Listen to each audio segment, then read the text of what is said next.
Hi everyone, my name's Korrina, and I was looking at my bookshelves the other day and I felt really inspired to film a video talking about my favorite book covers. Now, I know you're not supposed to judge a book by its cover, but I think we all do. I know I definitely do when I'm browsing the bookstore. And I think it's fun to just appreciate different cover art that's out there right now. I have quite a few books to show you, so I'm going to keep it really short and sweet, and I'm not really going to go into too much detail about what the book's about. However, I'll leave a link to each book's Goodreads page down below if you want to check them out. So without further ado, let's get into the video. So one I wanted to mention is a book I recently picked up, pretty much on the cover alone. I don't actually know anything about this story, but I watched a behind the scenes video of them making this cover, and it's actually a physical collage, which I think is just amazing. It's called The Careful Undressing of Love by Korrina and I've just never really seen a cover that looks quite like that. And I'm very intrigued and I can't wait to read it. Next up is The Female of the Species by Mindy McGinnis. I just thought this was such a clever way to reference the title, where it literally has like drawings of different animals and their name if they're the female of that species. So for like a female fox is called a vixen, a female elephant is called a cow. I thought it was quite funny that female dog, which is a swear word I think we all know, is bleeped out down there. I just really enjoyed the simplicity of the cover and the color that they chose, which is a shade of green that you don't see too often. I just think it's really cool. Next up, I want to show off The Serpent King by Jeff Zentner. Now, when I first saw this cover and I knew nothing about the book, I still got the vibe that it was about some friends hanging out in a small town, which is something that I actually really enjoy reading, and I was happily correct. I also really love the typography on this cover and how it kind of looks like snake skin, which I thought was really unique, and how it kind of like shimmers with the diamonds, and I just think it's really beautiful. Next up is We Are the Ants by Sean David Hutchinson. This has become one of my favorite books of all time, but I picked it up before I even knew anything about what the story was about. The cover was just so eye-catching. I love how, just by looking at it, you don't really have any idea what genre it is or anything like that, but the colors that they chose, the simple typography, I just think it's beautiful. So next up is Franny and True by Karen Hattrip.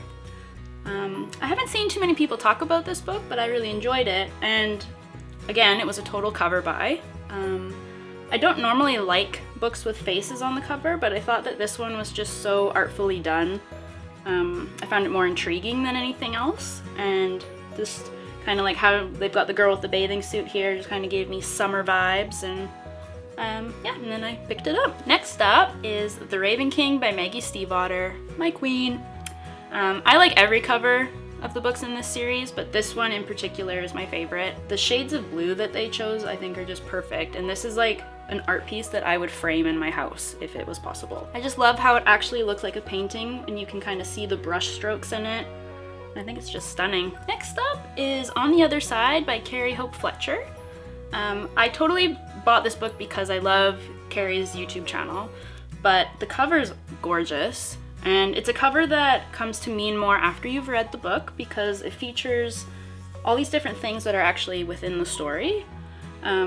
But even not knowing that, like, I still thought it was really pretty. To be honest, the entire design of this book is beautiful, not just the cover. Got one of the sexiest naked hardbacks I've ever seen. The end pages are stunning. Like, they really went all out for this book, and I'm so happy to own it. So another thing that I like to do with some books is collect both the US and the UK editions, because if they're both pretty, I want both of them. One book that I've done this with is History Is All You Left Me by Adam Silvera. So this is the US edition of History Is All You Left Me, and I don't know, I just love the colors. I love that they used like some bright yellow there, which is really striking. And then this is the UK edition, which just kind of has this really beautiful blue foil to represent the waves, and this is a story about a boy whose boyfriend dies in a drowning accident, so the waves are definitely symbolic of that.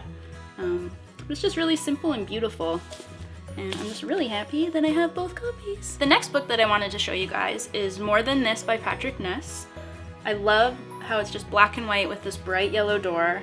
You're kind of like, where's that door lead to? And to be honest, If you just read the back of this book, it doesn't really tell you what the story is about, and I think that's the best thing about this book. I think this cover is just kind of mysterious in its own unique way, and I personally feel that with all of Patrick Ness's books, it's best to go into them completely blind, not knowing too much about what the story is about. And this cover definitely intrigued me. Now, last but certainly not least, I want to talk about Heartless by Marissa Meyer. This cover edition is very special to me because it was an exclusive edition that we were able to include in our November 2016 OwlCrate box. So you can't get this cover anywhere else other than if you subscribe to that box. And I think it's beautiful. It's one of the most beautiful covers I've ever seen. And I just feel so happy and proud that we were able to include it in our boxes. The original cover is black with red detailing. I actually really prefer this one. I'm hoping that we can continue to do more exclusive covers in the future because I think they're just a really special book to have. So those were just some of my favorite book covers. I'd love to hear some covers that you guys love, so please comment down below with some books that I should check out. If you want to watch more bookish videos from us, don't forget to subscribe to our channel. Happy reading and thanks for being awesome. Bye.